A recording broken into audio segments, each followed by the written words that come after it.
Are you ready to get provoked? You're listening to Can I Live, a show created to excite, ignite, and expose. Let's tune in with your host, R.W. Jones. All right, party people. Thank you for tuning in to Can I Live podcast. I am your host, R.W. Jones, and you have with me the lovely. You know, men are not lovely. The wonderful. What is all of that beeping? We have with us, of course, you have Fathers Forever, Mr. Glenn Warren, all the way from Raleigh, North Carolina. And we have the one and only Chaplain Anthony James, all the way from really New York, but currently in Raleigh, North Carolina as well. From Vision Exposed, we are here still. We're talking about relationships. You know, I told you until we get this thing going. What's that? Oh, Glenn, I think your pen. Until we get this thing going, you know, we're just gonna be here talking about it. So all this month we talked about the relationship, what went wrong, what went right. Before in the beginning it was cool when everybody was bumping and grinding, it was cool. When it was, tell me what you want, it was all good. But until, you know, I don't know if it was the pre-ejaculation, I don't know what it was that turned the table on this relationship, whether we had whether this thing was just bad from the beginning, but now there's children in the place, and we think that there is a way that we can get in front of our own situation. Number one, we don't believe that the court system has to interfere in our relationships. We should have the wherewithal to do what we need to do to exercise whatever kind of emotional intelligence, diligence, prudence, whatever we have to exercise to manage our emotions, to manage our relationships, to manage, you know, the responsibilities that we've created. We should be able to do that. And the first place we should not have to go is the court system, because we do know that, guess what, men, y'all wound up in court. And I can't say I know why. Sometimes it's because y'all just do stupid things. And then sometimes women, they ain't got to do too much before we like, okay, we're gonna fix you. You going to court today. And so you guys know we're on a mission to move 1 million moms off welfare. That is our goal. But you can't move 1 million moms off welfare without addressing the needs of fathers. Fathers are part of the solution, and they are not in the homes as they should be for various reasons. And we're so excited because we have with us a very special guest outside of my two co-hosts, Dr. Alvean Lyons, who is a relationship expert. She's from the Hampton, Virginia area, I believe. Mm-hmm. And she actually does radio. She's an author, a speaker, a trainer. She's a relationship expert. And she's going to pretty much come and give us some real nitty gritty tools, like real tip tools, that what we could do to just better co-parent. I don't know about you, but I wish I would have had some tools long time ago, because at least for me, you got 3 different perspectives. You got mine, you got Glenn's, you got Anthony's, and Alvean actually probably doesn't have any of our experiences, yet has a lot of insight. She has a lot of insight that speaks into our experiences. How does the sound? Y'all hear me clearly? Yes, very clear. Yeah. Okay. Okay. And so I'm going to join in Dr. Lyons. Let's see.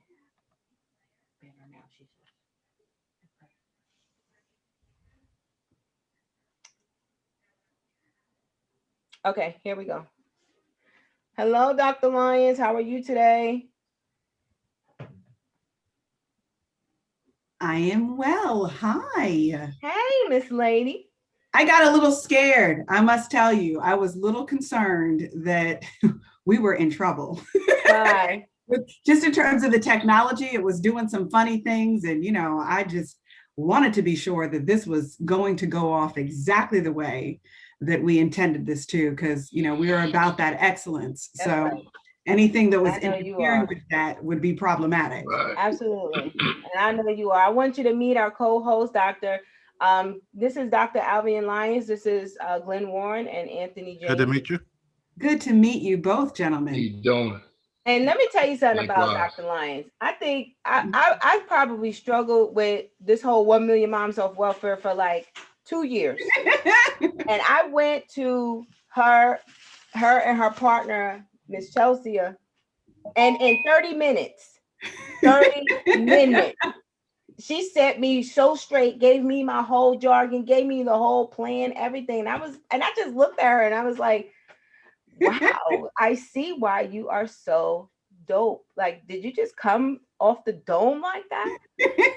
And she was like, that's what we do. Like, that's just it. And I was like, oh my gosh, I still, or like, when I say that phrase, the three M's, the mind, men, money, the psychology behind poverty, the relationship, what is it? The men we mate, date, and create, and the psychology behind the principles and that go into being prosperous. And I thought the principles of prosperity. I was like, wow, okay. So we're wanting to walk into that. You set a path for us that we're wanting to walk in. And so, for us, this stuff is near and dear to our hearts. We all have had a tender experience with the child support system or some type of traumatic parenting. I got the three kids, the four baby fathers, all rejected. I wanted nothing more than a father for my children. Um, but they wanted something else. Right. And I never could understand, and I never would receive the acceptance of how they saw me and then projected that on the children. I tried my best to protect them, and that made me angry towards them. And as I had to work through my forgiveness for them, it didn't make me want to be friends with them. And so if you told me today that we had to like sit in a room and talk, I would be like, why? For what? Right. For what? And and here we are trying to do a podcast, and I'm like, well, I'm just as responsible to this information, whether it's coming or going, Uh-huh. as Mhm. anybody else is, because now my kids are somewhat grown, 18, 19, the last of them. Right. Um, but I think I've definitely could have done some things better for sure. And I Mhm. think, I'm not gonna lie, I always felt like I was the smartest, they were stupid. They were dumb, they were foolish. And I know that as a Black woman, Black men have to deal with that strong ego. You don't know what you're talking about. Sit down, get in your place. And Mhm. so I just need, it's so many things to unpack. And Uh-huh. maybe you can help us Mhm. from a core foundational, just Perspective. foundational. Please help us. Well, listen, I hope it'll be, more of an exchange and a conversation than it will be lecturing, True. because I think that that's one of the problems that happens in relationships in general. We do too much talking at each other instead of talking with each other. And that fundamentally creates unnecessary division. And we forget sometimes as women of color what our men of color are going through every day. Now, that is not to suggest that we don't have our own burden to carry. All right. So I'm not trying to say that we don't have to deal with that double check mark. We are both women and people of color. So we do have our own, but society doesn't fear us in the same way that they fear men of color. So the experiences of our brothers every day who are our spouses, our partners, the fathers of our children are very different than ours. And the disenfranchisement of men of color inside of our society often has spillover inside of our personal relationships. So when you are emasculated every day in some form or fashion outside in the world, given and fed this notion that you mean nothing, that your life doesn't matter, that you're not valuable, that there is no, opportunity upwards and onwards for you, the last thing you want to do is come home to a woman who wants to tell you the same thing. So there's one of these realities that come with the fact that we are in this struggle, no question about it, but we are all struggling from different perspectives. And how we do our struggle really matters, because what often happens is that because we have to be strong as women of color, we don't know when to put our sword down. So we fighting out there, and then we come home and our men come home and we want to fight them too. And when that happens, anything that's getting cut is going to go someplace else where it doesn't have to bleed. And if I have to bleed here with you, I'd rather go somewhere else. And that is not an excuse for absenteeism. It's just to understand there's context to absenteeism, right? And when you also are doing manhood and you've had no map, like you've never seen a man be there for his kids, to show up for his kids because your father wasn't there. The concept of co-parenting is something that is literally being taught on the job. So we have to understand that our men are learning literally as they are going. So the expectation sometimes we have as women is that I want a man who knows this. I want a man who understands that. I want a man that I don't have to tell him this. He already understands me. He understands this, that, and the other. And all of that sounds good, baby, but that is a movie. In real life, you are going to, in some ways, have to be part of the raising process of your man. And I know that sounds, unfair. And I know that it sounds like, you should, he's a whole man. He should already have this thing down pat. But where did he see it? Show me his example. Where did he have that map? And so how we come at this has a lot to do with our successes and our failures. And we're not going to perpetuate the bigotry of low expectations, right? So I'm not saying that we want to believe nothing in terms of our men's capabilities. That's not what I'm saying. I'm not saying grade this whole thing on a curve because, he's special and he can't do A, B, C, and D. I'm not saying that either. What I am saying, though, is that we have to understand the context through which our men are having these experiences. So it can be profoundly triggering when we behave just like society behaves, to tell you what you're not when you come home to what should have been a safe place. And so now I don't want to do this. And unfortunately, because we often are a package deal, we not only do we leave her, but we leave our kids too. And that's the thing that's incredibly hard, because the kids get caught in the middle of grown-up problems. And so more often than not, the issues aren't really about his understanding of parenting where the kids are concerned. More often than not, the issues are about the discrepancies and the dysfunction in the partnership itself, and what we didn't do and what we didn't handle in the early stages of the partnership. And so, and like I said, it's not that we don't have our own burdens to carry as women. And God knows that we would like somebody to understand how much burden we carry. I'm not arguing any of those things. What I am saying, though, is when I sit down with men every day and hear how a man's mind operates, it does not operate like a woman's mind. And we keep trying to do this woman math on men, and it doesn't work. So we've got to learn to understand that there is a whole other language that our brothers speak, and a whole nother way in which they process. And if we can effectively learn how to communicate inside of that language, we can do this parenting thing a little bit differently. So where's that book? Where's that? Girl, if you had any idea how many things I have on my list that has to come out, has to be done. I'm defending my second doctorate in 2 months. So my promise is that as soon as I finish defending that, all of this, needs to go down on paper, so that somebody can hold on to that thing, because there is no manual, we are even failing our girls, you know what I'm saying? Because this is not just about how we're raising our boys. This is also how we're raising our girls, we are not even teaching them how to pick properly. Right.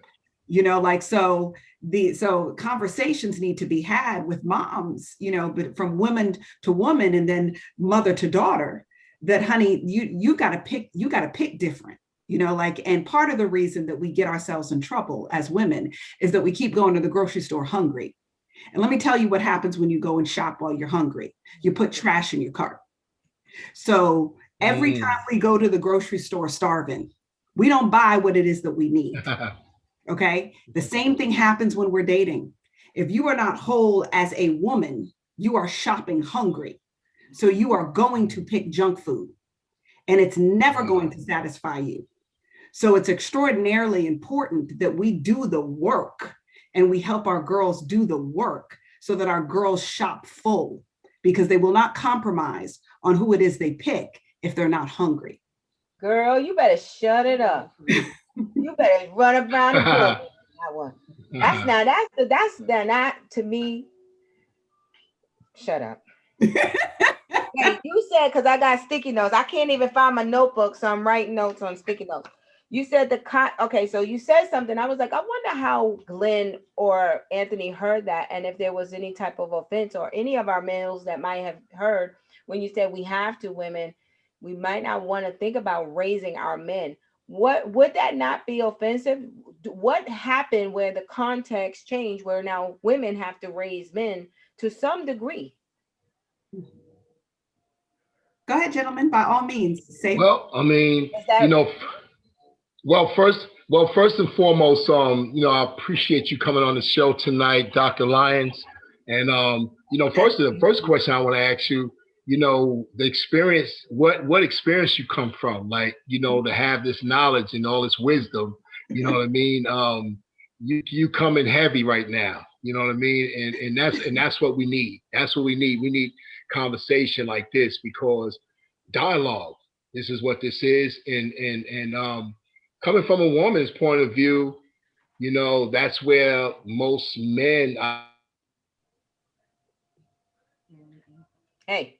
It froze for a second. Yeah, I think you're And frozen right now, Anthony. let me unpin him for a minute. I'm good. There we Okay. go. There we go. I'm back. Yes, you're back. Okay. Well, so there's a communication gap, with men and women. And so a lot of times it's, for what I hear you say, society, we have been trained by society, and not just our parenting, our mothers and fathers, but society has trained us to have this big gap. So I mean, it's you said a lot. You said a lot. I'm But sitting here trying to gather some thought, is because that true? Does it feel like, because it does feel like that for women. I can say in all of my relationships, I did feel an element of having to nurture, develop, or pick Right. up on some emotionally voided area that for whatever reason that he didn't get past. Now I don't know what made me the go-to expert where I was all grown and mature, even though I was just as broken too. right, But what does it feel? What right. in man? Because I've even asked certain men, because even with my sister, she has a husband, a boyfriend. They fight like crazy, and I asked him, why do you relinquish yourself to her? Like, she'll throw his stuff out every other month. Every month she throws stuff out, and he knows it, and he allows her that kind of power. And Mhm. so I'm asking you guys, and maybe you guys can relate, but is there some type of certainty knowing that you have a woman that kind of got it? She got it. She covers it. She got that taken care of. What is that? Well, that's a lot of it is immaturity. It's just because you're a male, that doesn't mean you're a man. And so a lot of that comes from that, the inadequacies and stuff like that. And so if a woman is, and a lot of times a woman does a lot in a relationship, just using the chessboard, just looking at it like that. The king is always moving one step at a time, but the women is moving so many different facets, so Yeah. many different ways. You know what I mean? And so we get offended sometimes by that, because sometimes men don't like how the women move, how they talk. And a lot of times that's inadequacy, you know what I mean, and immaturity. What you got to say with that, Glenn? I know you got. Glenn Go about to ahead. say something different, because I'm gonna get Angela on the phone. I know he's about to say something. Wow. I mean, is that, and maybe not true for you, it may be true. You're married now, right? Again, you and did you get married again? I'm all in your business. Yeah, I did. You did, yeah. So talk to me now. Now age does not matter, because you could be older than her, but please elaborate. Is this the case for you? What is it? Well, trying to think of a delicate way to say this. Uh-oh. Why do women sometimes think they have to be our mother? Mhm. Why do they think They had to tell us how to act, when to act, what to say, when to say it, and how to say it. Mhm. Where did that come from? Mhm. And why do women reward us when we do good and punish us when we do bad? If I disagree with you, that's a that's a that's a punishment. So when I get into bed at night, you're not gonna get rewarded. Uh-oh. And we learn that behavior. Mhm. So a lot of times we don't, especially if it's been 2 or 3 nights and we want some, we ain't gonna rebuttal that because we know what the price to pay. And so Interesting. I'm telling you, that's how, and a lot of times deep down, we resent the fact that you feel the need to tell me how I'm supposed to act as a man. Hmm. And maybe I didn't go up for the household with my dad. Maybe I didn't. Mhm. But my common sense got nothing to do with the white man, the black man, the blue man. No, if I'm a father, I got to take care of my kids. So this notion that you grew up in a household without your dad takes away your ability to be a father. Excuse my French, but it's bull doo doo. It's not. So That's you an don't think there's excuse. no correlation? There's a correlation, but it's an excuse. You Mhm. can be taught how to be a father. That is not the excuse of saying, you know what, give me a pass because I grew up in a house without my dad. I'm sorry you did. He left you. He abandoned you. Work through those issues because abandonment issues is a real issue for men and women. Mhm. When we feel abandoned, we all kind of, and you know that, doctor, all kind of stuff, behavior comes from abandonment. Mhm. Even Jesus had to struggle with that on the cross. Mhm. Mhm. He talked about, my God, why have you abandoned? The word forsaken means abandoned. Why did you leave me? But Right. the problem is, Jesus worked through his abandonment. We get stuck in our abandonment. We get stuck in the Abandonment. quicksand. Jesus worked through it because on the other side of it, he says, Father, forgive them, for they know not what we do. I into your hands, I commit my spirit, because Jesus worked through his issues of abandonment. We get stuck in our issues of abandonment. Mhm. And when we get stuck, it comes out. And then we get resentful and we get mad and then we shut down. We can walk away from a relationship. I mean, I don't know if women know this, but we can check out and y'all don't know we checked out. We could be checked out months ago. We're still sexing you up. We still doing, but we checked out. We done going across the street because we know how to shut down without you telling you anything about it. And next thing you know, you say, oh, he was just gone one day. No, he been gone a long time ago. He just Like left 2 physically, weeks ago. but he's been gone. And so we have to figure out within ourselves. And that's why men need therapy. Men need someone to talk to. We Mhm. can't figure this stuff out. And a lot of times it's not your wife you need to talk to. True. You can't tell her, you know what, that girl in my office, she's looking fine. You don't need to tell your wife that, but you need to tell somebody and not tell your boy that says, man, go on and hit that. That's not the answer. You need somebody to say, man, don't mess up your marriage. Stop that foolishness. Stop looking at her.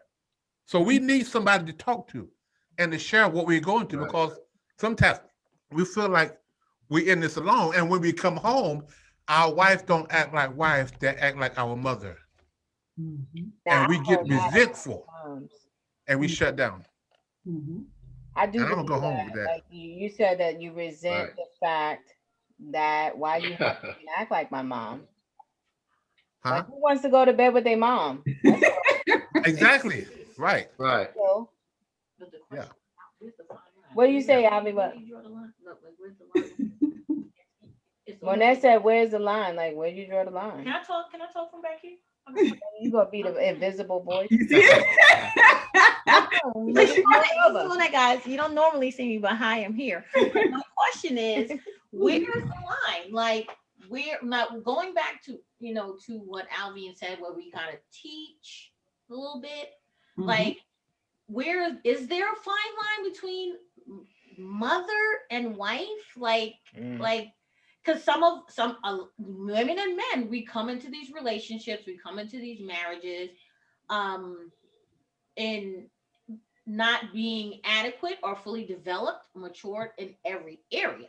So some areas, I'm sure your face. I'm sorry. So, So some looking at sorry. me like I'm some ventriloquist. So some so some areas like where how do you work that out? How do you work that out in a committed relationship, parenting together, and when you guys have now separated and you have these kids to parent, how do you mesh the two? Well, not in a relationship, in committed relationships, you don't mesh mother and wife. Right.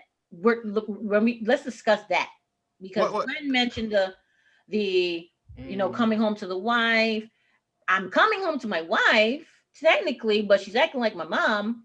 But sometimes we have men, and sometimes men do some things that don't make sense. And you would think he, like Glenn said, but there's common sense. We think you have common sense, but sometimes you might do something that seems like out of there, gone somewhere.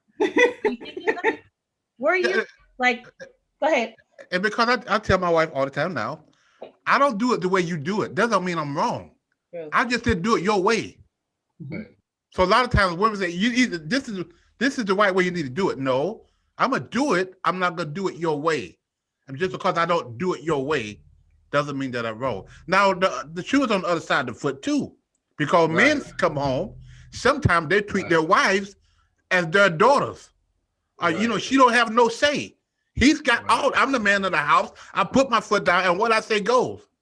So that's both sides of the coin that we need to work on here. It ain't just a woman, being a mother. It's the man saying, I am in charge here. God put me in charge, and by God, what I say goes. And now she's got to deal with the fact that she don't have a say so. Mm-hmm. So that we have there's enough blame to go around. And I think that these issues that we're talking about far exceed race, culture, absolutely, gender, economic, culture, absolutely. These are things, but maybe it's just exacerbated in our relationships, maybe because there's so many already layered other issues going on. Right. Yeah, you'll hear sometimes, I'm sorry, Glenn, I didn't mean to cut you off. But even when you talk about, for instance, COVID and, the dispensation of vaccinations, the mortality rates, the list goes on and on. It's happening to the world, but it disproportionately affects communities of color. And they say very often that, when America gets a cold, Black America gets pneumonia. We get exaggerated forms of things as a byproduct of the multiple comorbidities that exist. And when I say comorbidities, I'm not just talking about medical morbidities. We have multiple comorbidities in terms of life. Exactly. There are the economic disadvantages, opportunity disadvantages, educational disadvantages, the list goes on and on. Yes. Now, none of those, even in acknowledging them, are excuses to not pursue one's personal potential. Okay. None of those are excuses to behave immorally. None of those are excuses to not check on your kids. None of those are excuses to put your hands on your woman. That's not what I'm saying with any of those things. Right. I am merely saying, however, that there are additional layers that we as people of color in America experience that puts our issues on steroids because they don't exist unilaterally. They're not by themselves. It's not just one layer that we're dealing with. We are dealing with multiple layers at the same time. So yes, it is true, Raquel, that it's a little different for us. Like all of these things principally are true for everyone, but their impact is not equal. Absolutely. So if you had to do like surgery, if you had to be a surgeon, hold on, Glenn, if you had to do surgery, what is usually is the skin is the first layer. What is that first, what would you call the skin in an issue like this that has to be kind of dissected or cut first? Or what would I say has to be, Yeah, what if we had to do surgery on this thing and we had to cut it open, and let's say the skin was the first layer that we had to impart. What would you equate that first layer, liken it unto what? If I had to pick a top layer, I think the first layer that you've got to get past is anger. The very first layer. because that anger, that bitterness, that resentment, all of that stuff is all kind of meshed together, in the cells of the skin of a relationship. If we can't get past that anger, we use that fuels so many of our decisions, and we make the wrong decisions because of the well we're drawing from in order to originate that decision. So if we can't get past the anger of she left me, he left me, they should have, I expected, how could you, you're just like your daddy, you're just like your mama, like if we can't get past all that stuff, like that's the stuff that we can't even get to a conversation, because I'm so busy being mad, I can't even hear you good. So there's anger has to take a back seat. We have to forgive each other enough. And it might not be perfect. I'm not saying that, because some really trash stuff has taken place, sometimes in these relationships, right? So I'm not saying that there aren't real things that don't need to be addressed, okay? And getting over anger doesn't mean don't address things. It just means the context through which you address these things needs to be different, right? So, because anything we don't address, we will repeat. Right. So there is an accountability that we have to hold each other to. So the first layer is getting past the anger so that we can begin a conversation. Because I always tell people, I say, listen, you got two choices in things, right? So, and this I actually did write, Raquel. So just know that it's out there. I did it in a blog years ago, okay? But it's bitter versus better. And I said, in every situation, you have a choice. And I was like, bitter and better are so close together in terms of words. The only difference is that I or that E, when we change that vowel. And I said, when you choose to be bitter, it's because you focused on the I, the injury of the experience. But when you choose to be better, you focus on the E, the education of the experience. Everything you go through will have injury and it will have education. People who rise are people who choose the education of the experience rather than the injury of the experience. So if we can focus on what do we learn from the hurt rather than the hurt itself, we can rise better as opposed to living bitter.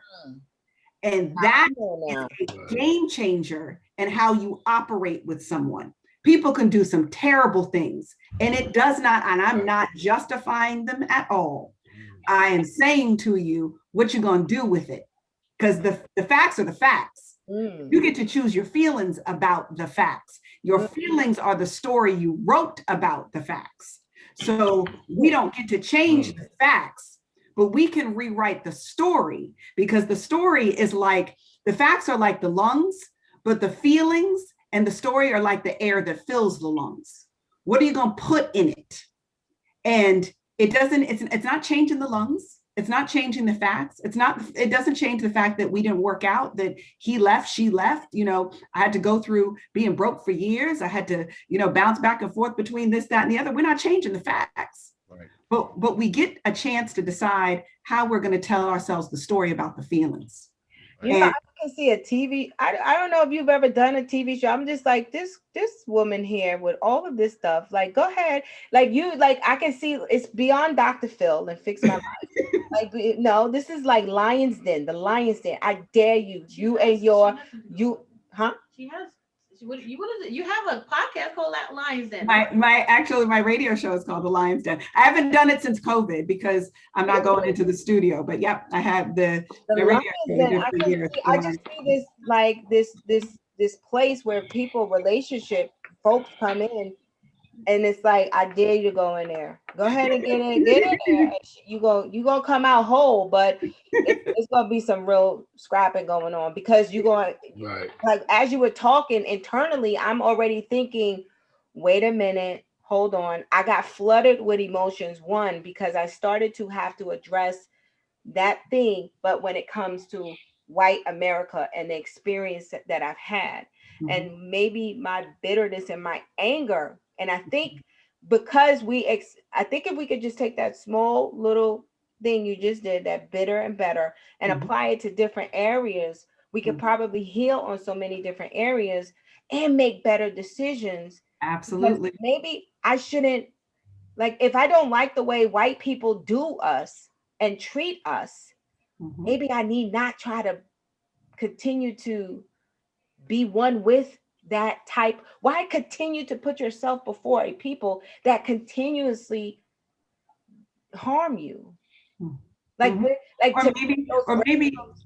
maybe you're hanging out with the wrong white folk. Like Well, it I just do like the great white folks. I do have great white. like this. There Right. are all kinds of factors that could be involved in that, and you're 100% right in that.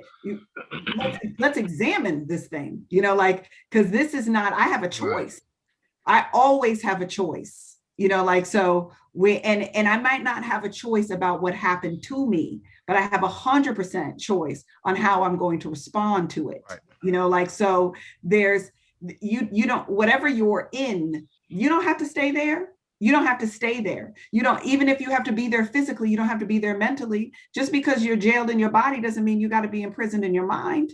Right. So like, Right. it's not even about the things that we allow it to be about.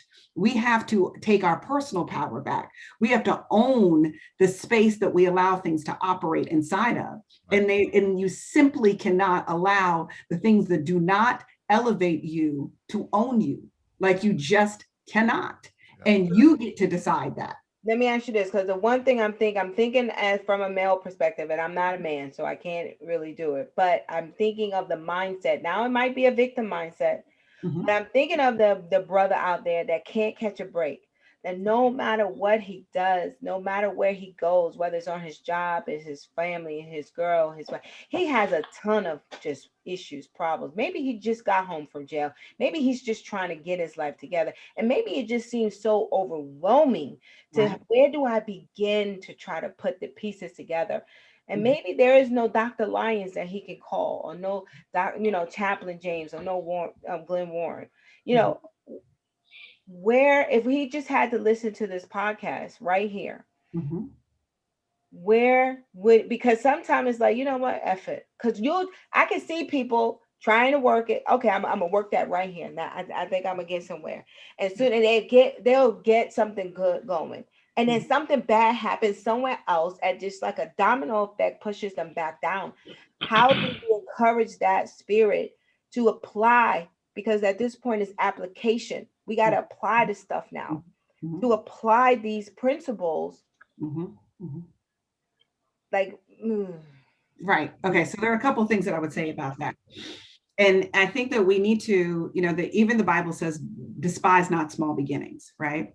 Because your life is just a culmination of small decisions that are made over and over every single day. Right. And like I said, they're always, you always have to understand things in context.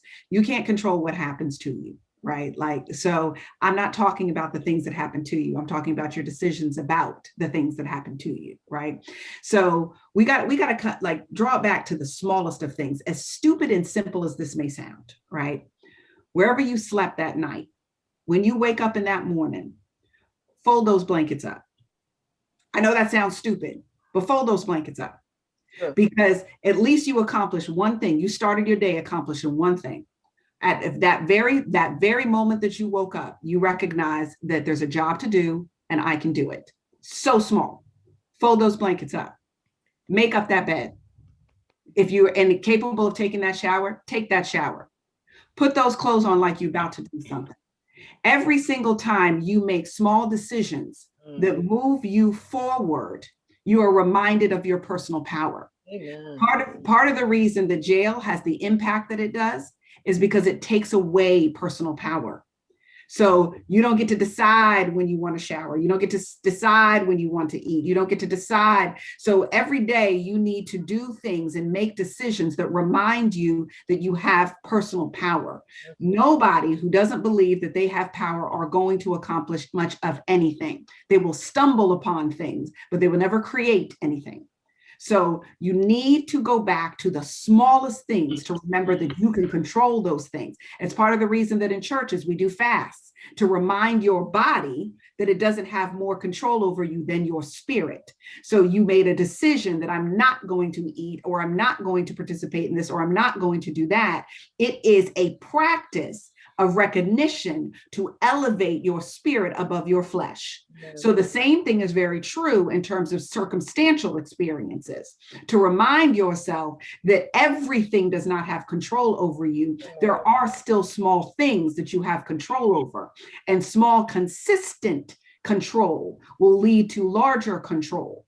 And if nothing else, you're at least controlling your psychology in the matter, because nobody wants to hire anybody who's got a bad attitude. Nobody wants to give opportunity to somebody who doesn't believe in anything. Nobody wants to open doors for somebody who ain't going to do stuff for themselves. So over and over again, you're reinforcing the small things that become big things inside of opportunity in the workplace. Now, listen, if you live in a place where there is no job opportunity, crime is guaranteed, because we all gonna eat. Right. Yep. So like it's just a matter of what is it gonna take for me to be able to eat. So it's sometimes, you know, like we are in real circumstances that don't lend themselves to upward mobility. Like, so sometimes there are some major decisions that have to be had, whether that is relocation, whether that is, you know, re-educate. I mean, there's some serious decisions that have to be had. And I don't know that we can really parse those out inside of this particular moment, because those are so big and those are systemic that, you know, there are areas that there are no jobs, Right. No jobs, And, you know, like. and I want to go back to what the doctor said about anger, resentment, and bitterness. I call that the triplets. Because if you got anger, most time you're gonna have resentment and you can have bitterness. They all kind of flow together. They work together. And one of the things that we teach the guys when they come out is that particular thing. Because if you got a lot of anger, and you know what, they have a right to be angry. They've been through a lot of their lives, so they have every right. But if you don't teach them how to work through that anger, you're gonna go from 0 to 100 in a split second. Yep. And I came up with the quote is, when we overreact, when we overreact to a problem, we now have two problems. The one that we overreacted to, and the one we just caused in our overreaction. It's created. Yep. Yes, because now our anger causes us to overreact to issues, which now we have a lot of other issues. Yep. And so we have to teach men and women, for that matter, how to deal and how to get past this resentment. And you have every right to be angry and mad, but you can't stay there. There is a space between what happened to you and your response to what happened to you. In that space is where your future lies. Because if you make bad choices in that space, and a lot of times they come to me and they say, Mr. Glenn, I made a lot of mistakes. And I say, okay, tell me what some of your mistakes are. And they said, I got a DUI, I beat my girlfriend up, I break her to entering. I was like, now tell me, is there a difference between a mistake and a choice? They'll say, no, they're not. And I say, yes, they are. There's a distinct difference between a mistake and a choice. A mistake is I accidentally stepped on your toe. Right. That's a mistake. Right. A choice is I made a choice when I had many other options to make one. So when you tell me I made a mistake and I got a DUI, and I'm saying, no, that's not a mistake. That's a choice. That is a choice. But the question is, why do we call bad choices mistakes? Because you don't want the accountability. You don't want to take ownership. Right. Because after all, everybody make mistakes. Yeah. But when I call it a bad choice, then I take responsibility of it. And I put my path, because I look at my life and say, you know what? My life is a combination of mistakes, because I do make mistakes and bad choices. But most of the time, my life is it's the choices, not the mistakes I made. So it's the first thing we try to teach the guys to distinguish the difference. So when you do make a bad choice, the first thing is stop calling them mistakes. Take ownership of it. Absolutely. Getting a DUI is not a mistake. It's a bad choice. I think that's where the rubber hits the road. Go ahead, Dr. Lyons? I was just going to say that that's absolutely the case. One of the most important things that I do with the work with the women that I work with is really around the idea of owning your failures, air quote, because lots of people don't want to, because it doesn't feel good to own your failures. But I said, let me tell you what happens. If you don't own your failures, you also don't get to own your successes. Exactly. And I said, because that you are a passenger in your life. If somebody else was responsible for everything that happened to you, Right. so every failure that happened to you was somebody did something to you. Also understand that means that you've got to wait around for your hero to show up in order to fix your circumstances, which leaves you powerless. Right. So if you want your power back, you got to own your failure before you get a chance to own your success. Exactly. And the minute that you embrace that failure, as in I made this decision that created this outcome that I may not be proud of, that has me here in my life, the minute you own that, you get to own I can make a different decision that creates different outcomes for different results inside of my life. So totally to your point, Glenn, that is absolutely true. We've got to accept the accountability. And is accountability heavy? Yes. Is it weighty? Yes. But baby, that's what success is. So would you rather carry the weight of success or the weight of failure? But either way, you're going to carry something. Right, exactly. So you gotta decide what you want it to be. I definitely see where, like, as you guys are talking, I just cannot help, my mind continues to go towards other layers that this stuff applies to. Yeah. Because in so many ways, you have African American communities, and while these things are disproportionately impacting us on various levels, if we did these core simple things, we have a in our culture, we do wait for the hero. We do wait for someone to come and save us. We are either waiting for the government to come in to hand out, somebody's going to come and do something for us, because but I do understand that we have been in these environments where the perception of power has been taken.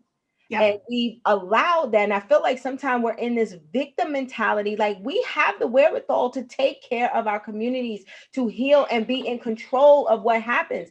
And I think if men, even when you have senseless deaths, Black on Black crime, while there is context around even that, if each person individually just did these little things, you could take your power back. Yes, ma'am. And heal. And this is healing. This is far beyond some child support, baby mama, daddy stuff. Like, heal the world, heal the nation, heal us, Father. And the answers are in his children. Right. And I pray that God releases, and I know the time is coming soon for every one of us. We are masters. And we have answers for this crying, dying, hurting nation. Okay. And that's the thing. And I'm sorry, Glenn, I'll shush right after. That's the thing, though. People look for answers that are like specific to their situation, but the truth is most answers are universal. Right.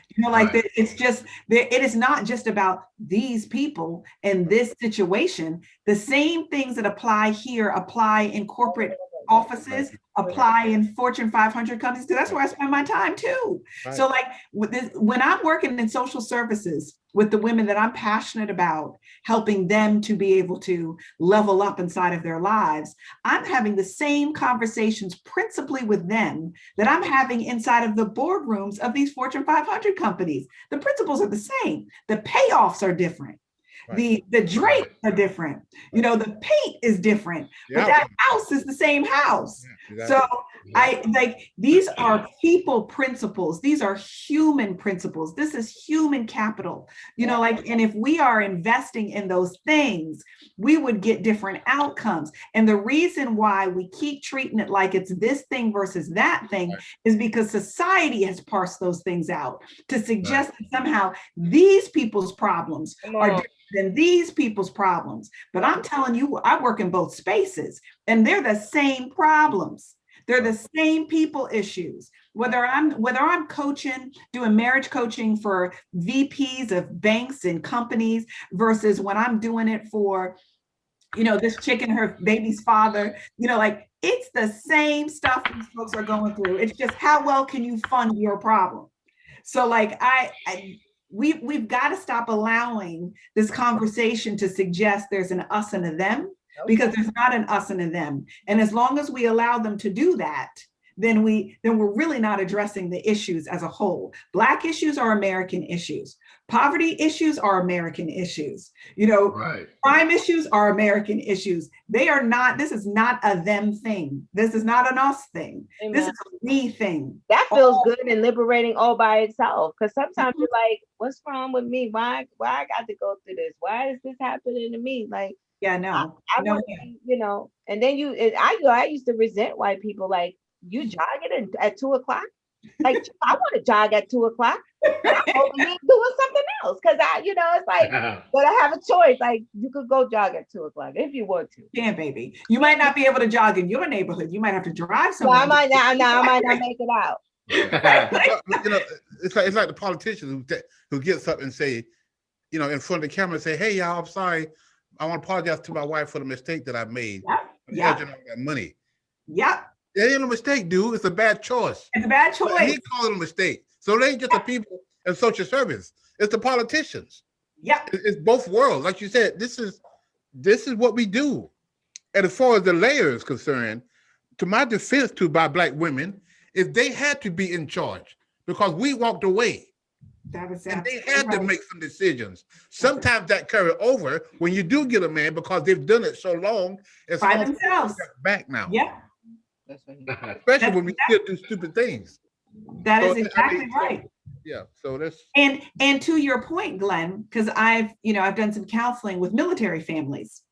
And when I'm doing counseling for military spouses, they have the same problem when the husbands come home from their deployments and the moms have been home this whole time. They got a whole system in place. Exactly. And you come in and you want to talk about, well, we need to be doing this. The kids should do this, that, and the other. Dude, I was doing this without you. Exactly. And the struggle that the fathers have is I don't know where I fit anymore inside of the system because this thing is so airtight. I don't even know that I'm necessary. Exactly. So, and when somebody feels like they're not needed, they go to a place where they feel wanted. Exactly. And so there is a power dynamic that happens.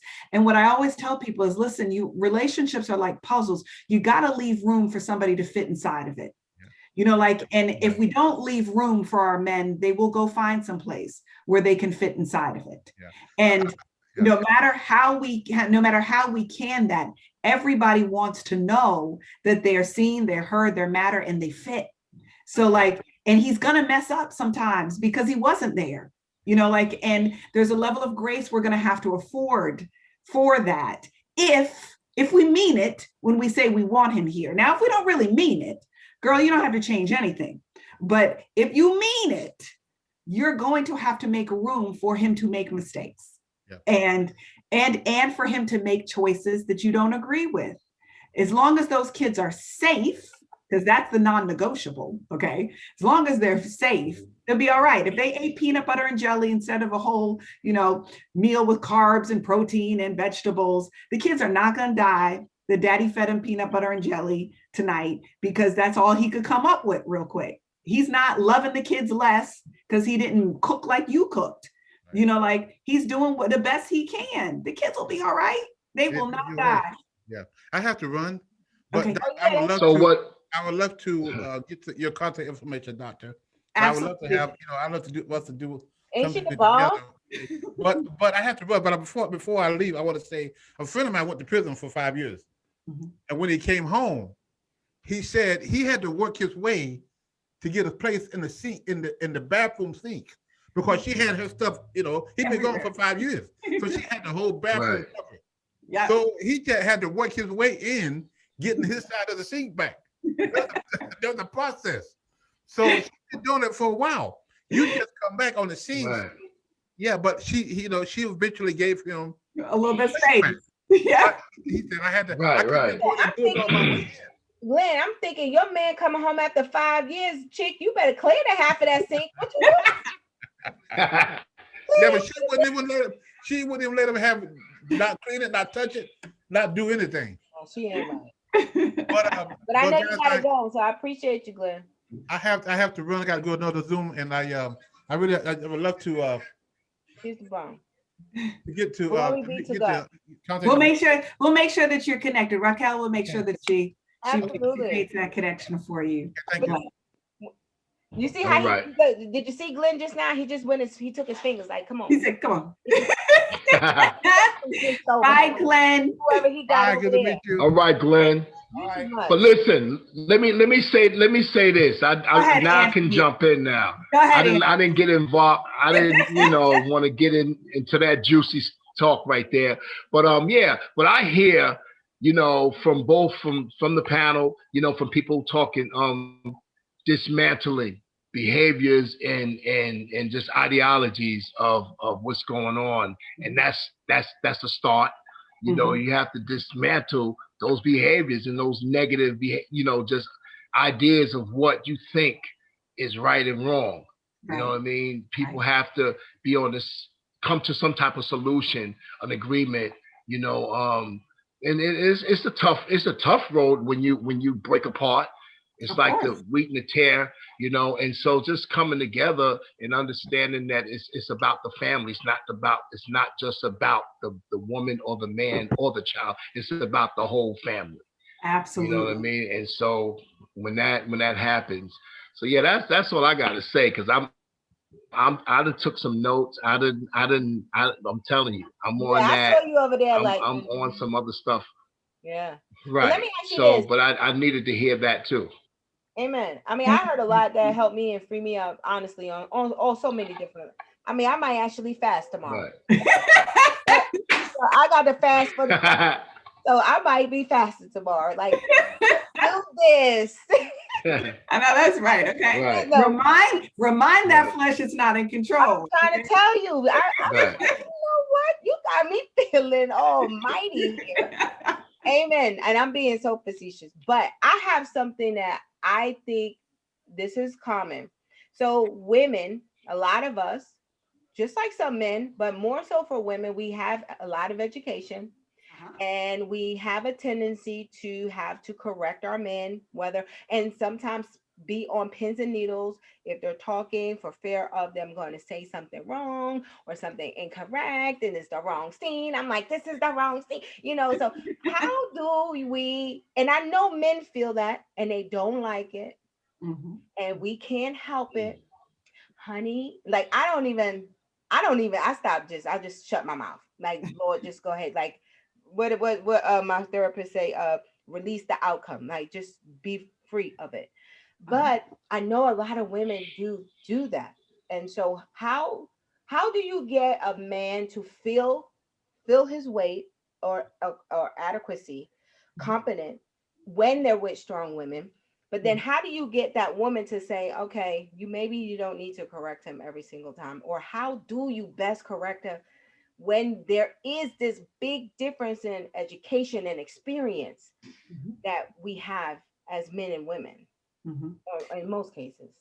So it's less about correcting than it is about exposing. And when I say exposing, I'm talking the exposure to, the education of, right? Correction is the thing that, has that, is very similar to the parenting thing, you did this kind of thing, right? Where exposure is an opportunity to see how it's done right. Yes. Right. And there's a way to be able to make a point, and men are very, very intuitive when it comes to praise. So like, you don't have to, I always tell women, I said, look, it's an addition game, not a subtraction game. And what I mean by that is that when the right thing happens, the addition is the praise, right? When the wrong thing happens, just nothing happens, right? So like you begin to recognize, it's not that I don't have to there doesn't need to be a subtraction when I mess something up. There's just an addition when I do it right. So establishing a baseline for, this is how we operate. This is how I love you. And this exists at this level no matter what. But every time you do stuff that I'm like, baby, that was good, I put some icing on that. Okay. But your pound cake stays your pound cake no matter what, because I love you. But sometimes your pound cake's got icing on it because you impressed me. Okay. So I think that it's important for us when dealing with men to recognize that we are more productive if we do addition rather than subtraction. Okay. And I remember, like, I used to, because obviously I've spoken professionally for years and this, that, and the other, I used to judge my husband's prayers when he would when he would be praying, girl. I need some tissues. You got me crying. I'm always like, I don't know about y'all, but I don't know. I'm like, I'm telling you, I used to judge his prayers. That baby be praying, and I'd be in my mind like rewriting sentences while he's praying and stuff. And then finally one day, God arrested me about that. And he was like, let me tell you what I hear his heart. That's right. You're hearing his package. And if you're going to love him the way that you're supposed to love him, and I'm paraphrasing, you need to hear his heart when he's praying rather than the package of his prayers, right? Because you can say all the right things for all the wrong reasons. You get zero credit with God. Yeah. You can say all the wrong things for all the right reasons and get 100% credit with God. So who are we to decide what is quality and not? Now somebody better say that. Where our partners are concerned. So if we love him, we want him to be the best version of himself, but you're never going to shame somebody to increase, but you can inspire them and motivate them and encourage them to increase. But shaming them and making them feel small does not do anything positive, because that's the difference between condemnation versus conviction. God is not a God of condemnation. He's a God of conviction. Conviction is the invitation to be better than you were. Condemnation is to tell you what you aren't. So if we're going to act like God in the way that we love our partners, we encourage them to be better than they were by inviting them upward. When they make a mistake and it was a mess, you're like, baby, look, I know that you are better than that thing that just happened, because I know A, B, C, and D about you. So when you did that thing, the reason I struggled was because my man is better than that. Not because, as opposed to coming at him, you ain't this, you ain't that, you ain't never, never, never, never. You can have that same conversation, inviting him up higher by talking about who he is or who you know he could be. And so when he acted beneath that, your disappointment is because of how high you see him, not how low you see him. So it is how we come about this thing that changes the way that a person experiences our disappointments, our, concerns, our issues, our whatever. So like it's how you do it that makes a world of a difference. If you're really going to elevate your man, invite him up higher. Don't step on him. He will not get bigger with you stepping on his neck. Right. Well, I'm gonna tell you this. Wow. I told y'all. She need her own TV show. Okay, and we just go loose. But hey, what about? Look, I can't even talk. I'm talking tongues. No. Episode 31. This is episode 31. And this is a crossroads for us, because this right here, this conversation is really special. It's a special conversation. We are friends. We will always be friends. We called to do this work. So we want to make sure that you have an open and endless invitation to the table. We want to hope and pray, and we just seal it, because the nation, the world is hurting, and they need what is inside of us. And you are a gem. You are a woman of God. You are a vessel that we will continue to hold up in prayer.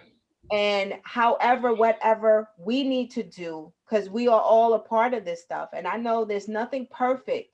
However, the fact that you didn't even have to live all of these crazy lives but yet could just step in it and speak to it is amazing. I think it's amazing. And I don't know about y'all, I got like mad stickers. I got mad stickies here. And I'm like, I mean, I don't know. It's just healing for the soul. It's healing for us. Amen. And I thank God for you, Right. Dr. Lyons. I thank God for you, Chaplain James, and even Glenn Warren and myself and Monette. I thank God because we've been doing this now 7 months. And I was listening to Kev on stage on his podcast. He said, if you're not willing to do 100 episodes and have under 100 viewers, then you might as well not even start. Right. And one of the scriptures that kept coming to me over this week was despise not the day of small beginnings, being consistent, being consistent. And what I know is that this podcast would probably be one of our most watched podcasts because it's so packed and it has so much. And people can really do something with the small things that you stated. Amen. And so I thank you for coming. And I'm like, can you come back? Please? You know, girl, I've been a supporter since day one. Like I'm about the people who are about the people, like, so Right. it just, I'm so proud.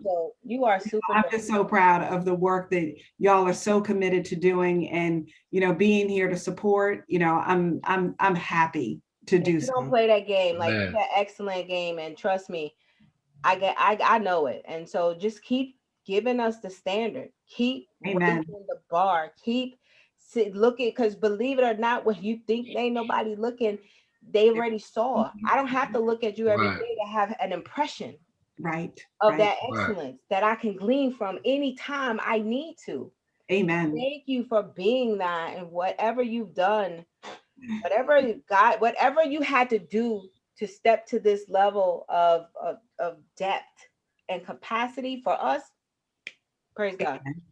Praise God. Thank you all so much. It was such a pleasure to spend this evening with you guys. I look forward to our next time together. Absolutely. So you guys are tuned into the Can I Live podcast. We just talked about healthy relationships, co-parenting, the art of co-parenting. It is indeed an art, and you learn some real good tools. So if I was you, I would go back and rewind and come again and rewind and come again. So you get you and your household healed. All right, we got Dr. Lyons here in the building. I'm sure, Alvean, please give them your website and your information where people can find you. Absolutely. I mean, I'm all over social media. So Alvean Lyons, ALVEAN LYONS on Instagram, Facebook. I don't really do a lot on Facebook. So Instagram is definitely, I'm far more consistent on Instagram. It's quick, it's easy, all that good stuff. And then alveanlyons.com. You can reach me in every form or fashion, through ALVEAN. Yes, ma'am. LYONS. Yes.